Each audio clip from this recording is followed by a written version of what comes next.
talking scarring and wound healing. Last we spoke, we said that the trick to dealing with scars is to prevent them before they happen, because the likelihood of a scar is increased if you have an under-oxygenated area, toxic area, under-nutriated area. That means there's lots of things that we can do to help prevent scar formation. If you know that the likelihood of scars is increased when you don't have enough nutrition, either in the skin or in the body, if you're under-oxygenated, if there's inflammation that's blocking oxygen, or you got poor breathing techniques, or if you have toxicity, either internal toxicity or bacterial toxicity, that means there's lots of places that you can work to affect and improve wound healing and prevent scars.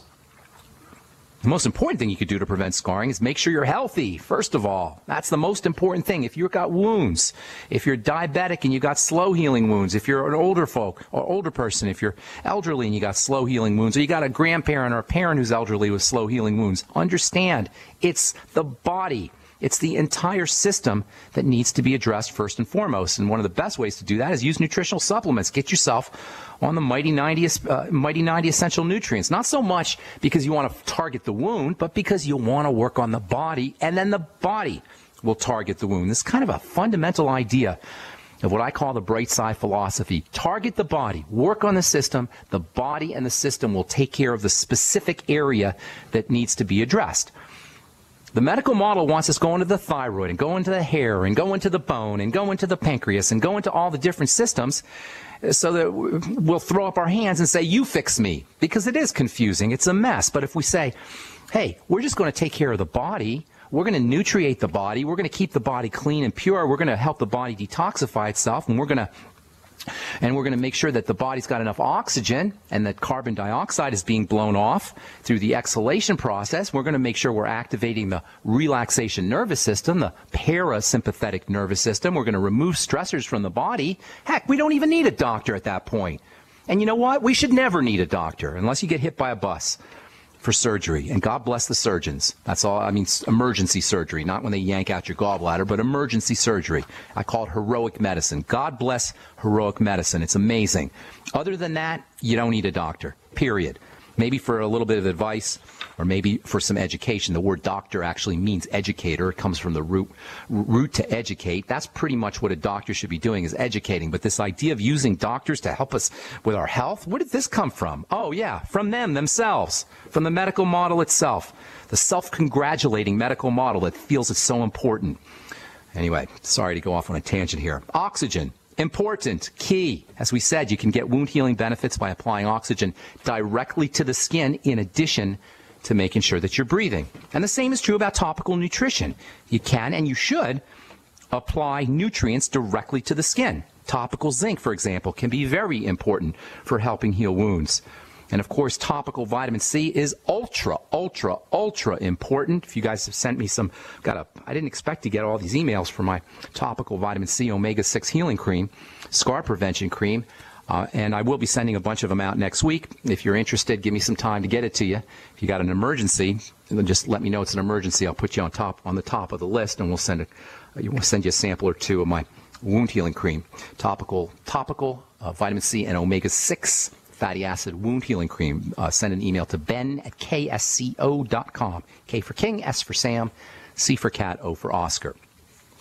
Internally, using nutrients and dietary strategies is also very important for wound healing. Staying away from pro-inflammatory foods, especially processed foods and sugars. This is always a good idea for all health issues, especially for wound healing. Staying away from any foods that cause digestive distress, of course, is also very important. Yesterday, we sort of mentioned a little bit about glucosamine and glucosamine-like compounds. These can also be very, very important for wound healing. And keep in mind now, internal breakdown, internal degeneration is a type of wounding. It's a type of internal wounding. So you can use your glucogel caps, you can use your bone soup, which contains glucosamine. Beef and chicken cartilage are sources of glucosamine. You can use all of these foods to help accelerate the healing process, the wound healing process, whether it's wound healing on the skin or whether it's degeneration inside the body, as I say, a type of wounding inside the body. And if you're thinking about glucosamine, you can also think about the Z radical from Youngevity, which contains glucosamine-like compounds. Fucoidin, which is the active ingredient in the Z radical, one of my favorite, second or third favorite after the Beyond Tangy tangerine, Youngevity products. Fucoidan, the active ingredient, has tremendous wound healing properties. It's also very important for thinning the blood, helping deliver more nutrients and oxygen to wounded areas, and also helping detoxify and cleanse wounded areas via its effect on blood dynamics, the way it improves hemodynamics, as they say, blood movement. You can add some Fucoidan Z, the capsules. The Z radical capsules, they're called Fucoidan Z. You can break open a capsule, put it in, and make yourself a wound healing gel that can be applied directly to the slow healing wounds or pressure sores or ulcers, pressure ulcers. There's a kind of a substance that's similar to Fucoidan called chitin, chitosan. Chitin or chitosan, they're similar, and those have some tremendous wound healing properties. Lots of great literature on chitin and chitosan for wound healing. You can still eat chitin and chitosan. You can get chitin and chitosan as supplements, or you can apply chitin and chitosan directly to wounds. Chitin and chitosan films have been researched really voluminously. There's lots of literature on using chitin films and chitosan films that are applied directly to wounds. The chitin and chitosan is are the most abundant, second most abundant molecules in all of nature, and most abundant nitrogen molecules in all of nature. Yet again, another example of how important nitrogen is for the wound healing process. So anyway, chitin, chitosan, glucosamine, the Z radical, these are all great ways to help accelerate the healing process. You can drink your Z radical, or you can apply your Z radical directly to your wound in the form of Fucoidan Z, which is Z radical in a capsule form. You can get chitin and chitosan films via the internet, or you can get chitin and chitosan containing products in some prescription topicals. Glucosamine and Fucoidan, which contains glucosamine, works, or is similar to glucosamine. I don't want to say contains it, but is similar, has some similar benefits to glucosamine. Both of these work with vitamin C. They work together. Vitamin C itself is stupendously important in wound healing. It's responsible for the rate-limiting step in collagen production. No vitamin C, no collagen. No vitamin C, poor wound healing, or no wound healing. Vitamin C deficiencies don't have to be frank. You don't have to be completely deficient in vitamin C. You can just have less vitamin C than you need, and that's going to slow down the healing process too. Okay. So continuing on with our discussion about wound healing, last we spoke, we were talking about glucosamine and these sugar-type structures. They're not sugars like most of us think of sugars. Most of us think of the sweet stuff when we think of sugar, but sugar is really a kind of chemical term, just like alcohol is a chemical term. When we think of alcohol, we think of booze and beer and wine, etc., but alcohol is really a chemical term, and there are alcohols that have nothing to, they're not even liquids. There's waxy alcohols and fatty alcohols. Alcohol is kind of a chemical term. I'm referring to a certain chemical structure. Same with sugar. When you talk about sugars, nutritional sugars, we're not talking about the sweet stuff, which is typically glucose or fructose or a combination thereof. We're talking about just the chemical structure, the sugar-type chemical structure. Glucosamine is a sugar-type chemical structure. In fact, it's a combination of a sugar-type chemical structure along with an amino acid, hence the name glucose, sugar, amine, amino acid, glucosamine. And this combination of sugar and amino acids is found in cartilage-type material, also found in algae. The Z radical contains these kinds of substances, and they've got tremendous health properties, especially when it comes to building things and healing things. Glucosamine, as most of you guys know, is an important part of cartilage building. You can take it supplementally as to help build cartilage, to help build tissue. Glucosamine is broken down into what may be the single most important healing molecule in all of biology, something called hyaluronic acid. Now, a lot of folks have heard of hyaluronic acid, even if it's difficult to pronounce. Hyaluronic acid, basically three parts, hyaluronic acid. And hyaluronic acid, oh man, is amazing stuff. I was at dinner with my friend Deb from Logos Radio Network on Friday night, and she started talking about hyaluronic acid, and my eyes got real big, because whenever I hear hyaluronic acid, I think of all the amazing things this stuff does. It's important for eye health, it's important for bone health, it's important for skin health, it's important for the health of almost every single system in the body. It's really hard to appreciate the importance and the fantastically healing nature of hyaluronic acid without knowing a little bit about chemistry. I don't want to get too much into chemistry today, but suffice it to say the chemical structure of hyaluronic acid makes it vitally, vitally functional for the health of every single organ and system in the body. Muscle tissue, nerve tissue, the tissue that coats everything in the body. It's called epithelial tissue, the candy coating on top of everything. And of course, connective tissue are all important beneficiaries of the good stuff that you get from hyaluronic acid. Hyaluronic acid is only found in animal products. For a long time, the only place you could get hyaluronic acid in supplements or in, for medicines was in rooster combs. If you've ever squeezed a rooster comb, if you have experience on a farm, you ever got to squeeze rooster comb, you know it has a kind of squishy sort of feeling. Feel your earlobe, same thing, has that kind of squishy feeling. And that squishy feeling is the result of the reaction between hyaluronic acid and hyaluronic acid-like substances and water. That's the really neat thing about how hyaluronic acid, because of its chemical structure, it has an ability to trap things, especially water and especially oxygen. It also traps minerals and other nutrients. So hyaluronic acid has a feeding effect. It can feed cells. This is where it gets most of its healing properties from, its ability to feed cells. It also hydrates cells, and it can also provide oxygen to cells because of its ability to trap oxygen and trap minerals and to trap water. Hyaluronic acid is a key component of glucosamine. In fact, when you eat glucosamine and the glucosamine gets broken down in the digestive system, hyaluronic acid is one of the things that results. You can get glucosamine, mostly glucosamine is an animal product. You can get it from cartilage, but you can also get glucosamine in shellfish. In fact, the glucosamine in some of the Youngevity products is derived from shellfish, and that's why people who have shellfish allergies sometimes will feel like they can't use some of the glucosamine that's contained in the Beyond Tangy, tangerine, a few other nutritional products that you get from Youngevity. I'm not convinced that glucosamine from shellfish is going to trigger a shellfish allergy. In fact, I'm pretty sure it's not. And I'm not saying that you want to go and use glucosamine if you have a shellfish-derived glucosamine if you have a shellfish allergy, but I'll tell you, it doesn't really make sense to me, and I would be very surprised if indeed glucosamine that is derived from shellfish actually triggered a shellfish allergy. Not saying to go ahead and do it, but you might want to try. You know, it's up to you. But from a biochemistry perspective, you can't really be allergic to something that doesn't have a protein component. And glucosamine, whether it's derived from shellfish or whether it's derived from cartilage, is just glucosamine. It doesn't have a protein component, even though it may have an amino acid kind of substance attached to it. It's not really a peptide or a protein that can trigger an allergy.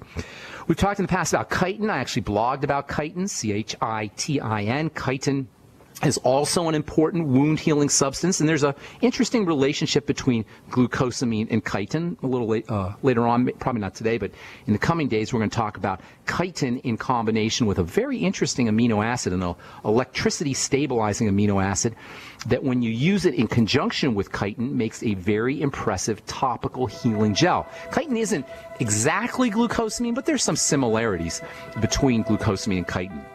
When you're using your glucosamine, you always want to make sure you use this vitamin. I'll tell you what it is when we come back from our break. Glucosamine is this very interesting vitamin, which on its own has wound healing properties.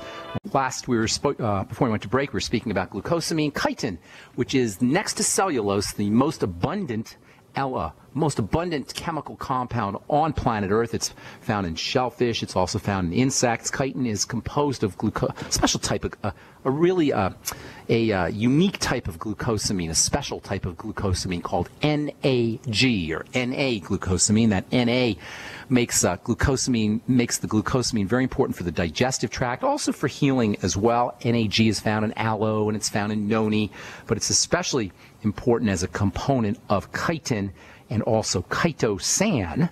Chitin and chitosan are similar.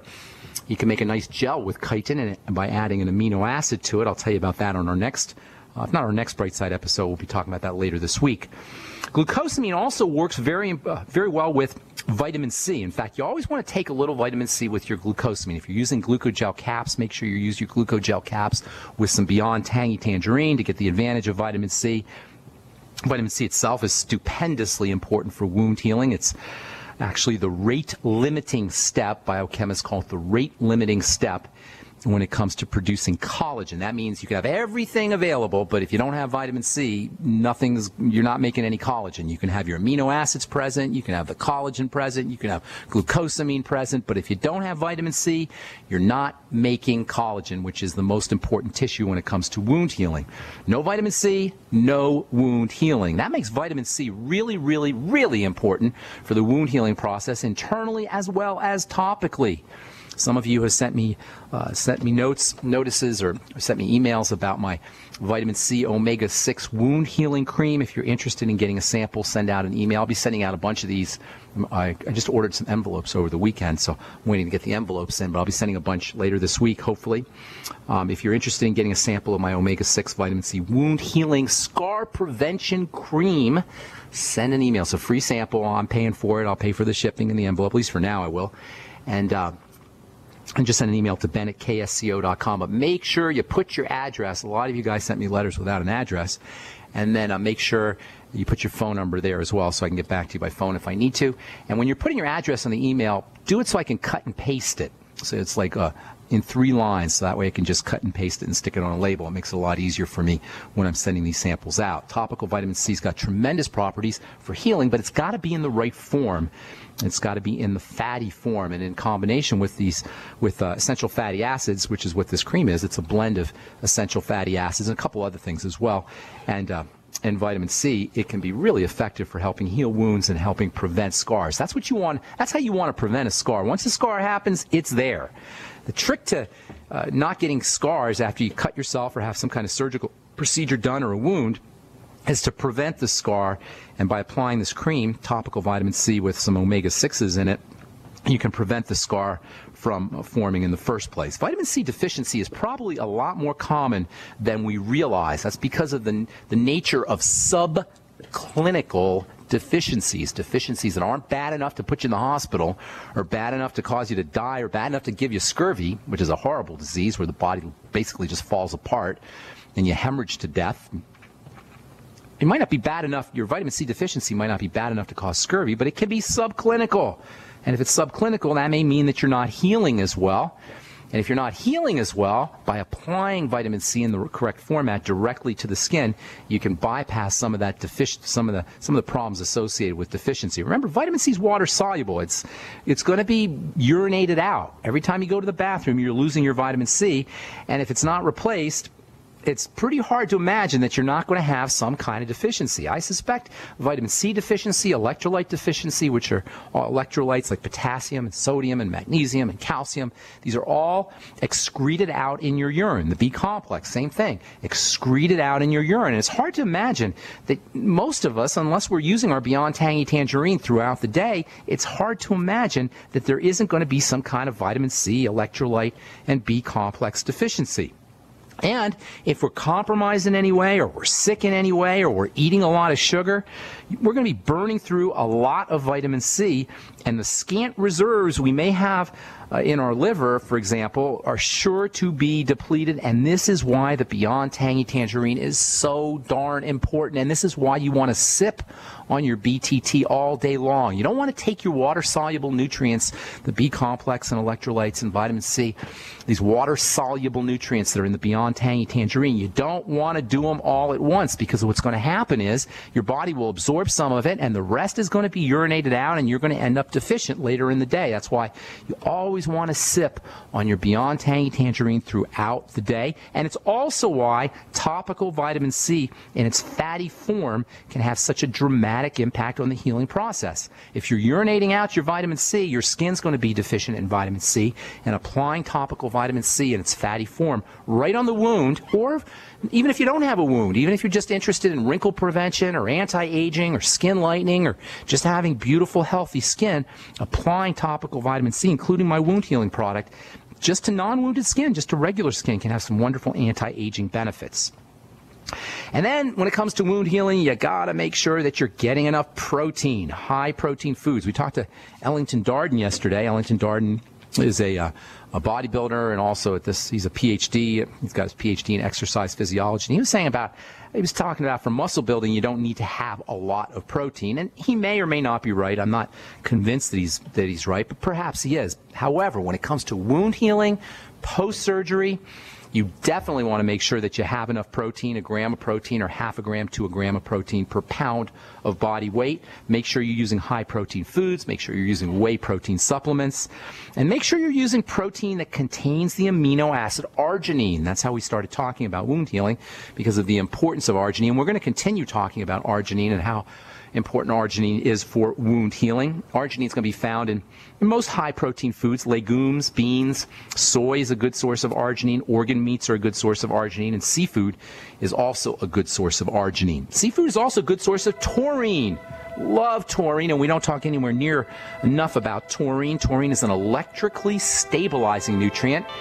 And taurine has also got some super important wound healing properties. Okay, continuing on with wound healing strategies, which are also anti-aging strategies and also very important strategies for all degenerative diseases. A wound that is slow to heal or doesn't heal, it doesn't regenerate effectively, can be, by definition, regarded as a degenerative condition, a degenerative health issue. Degenerative health issues make up nearly 80% of the cost and the time and the misery associated with all of our health issues. A degenerative health issue is a health challenge that just doesn't heal. Osteoarthritis or autoimmune diseases or heart disease or hypertension. Pretty much, if it's a problem, it's a degenerative problem. As opposed to traumatic issues, as opposed to acute injuries, as opposed to infections, as opposed to getting hit by a bus or a meteor or a car, or having somebody hit you on the head with a baseball bat. Those are acute and traumatic conditions, and they're distinguished from degenerative health issues. Most of our health crises are degenerative health issues, and wounds that don't heal are an example of a degenerative health condition. A non-healing wound is the skin's version of osteoarthritis. So even if you don't have a blatant wound, these strategies that we've been talking about now for the last couple of weeks, they apply to you too if you've got a degenerative health condition.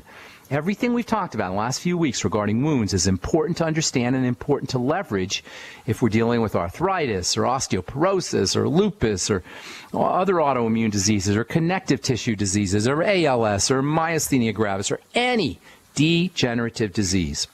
Last we spoke, we were addressing the importance of sugar and insulin sensitivity for helping heal wounds. There's a major link between diabetes and problems with insulin metabolism and wounds that don't heal. Keeping your blood sugar stable, controlling blood sugar by staying off of the blood sugar spiking foods, fruit juices and desserts and breads and pastas and processed flours and cereals, etc.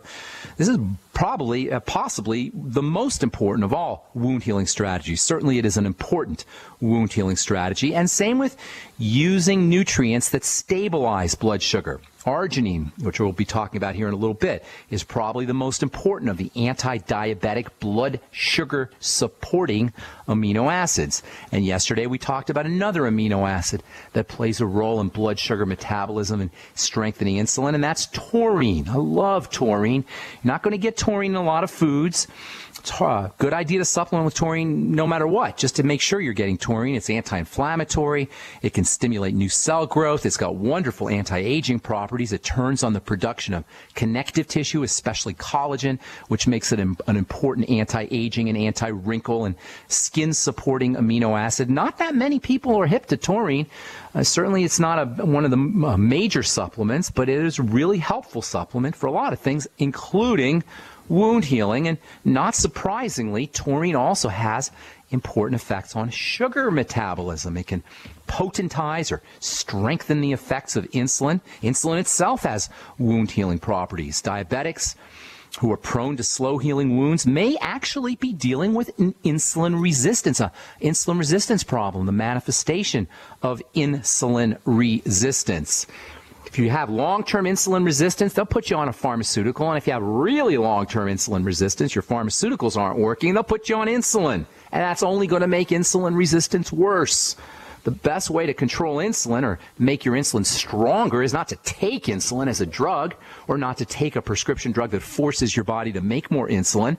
The best way to make your insulin stronger is to sensitize it by eating less sugar so insulin doesn't have to come out and get secreted and get squirted into the blood from the pancreas as readily. Insulin resistance is when the cells stop listening to insulin.